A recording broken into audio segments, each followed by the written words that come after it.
স্বাধীন বাংলাদেশ সত্যিই কি স্বাধীন? এদের স্বাধীনতা হয়তো ভারতের বিরোধিতা করার সময়ই প্রকাশ পায়।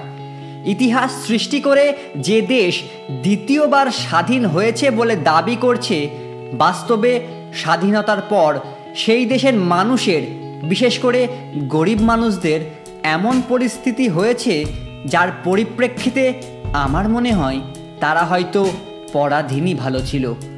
সত্যি বলতে এটা হয়তো তাদের কর্মফল, কারণ যে দেশ তার জন্মদাতা অর্থাৎ ভারতের ওপরেই থুতু ফেলবার মতো আস্পর্ধা দেখাতে পারে, তার ফলস্বরূপ তাদের কর্মফল হয়তো এমনই পাবার।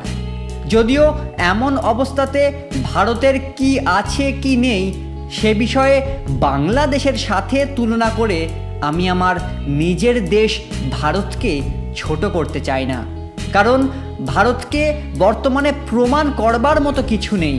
আমাদের দেশ অলরেডি প্রমাণিত। যাই হোক, তবুও দিন শেষে বাংলাদেশের এমন করুণ পরিস্থিতি দেখে মাঝে মধ্যে নিজেরই খারাপ লাগে। তাই দিন শেষে একথা ভুললে চলবে না, বাপ বাপই হয়।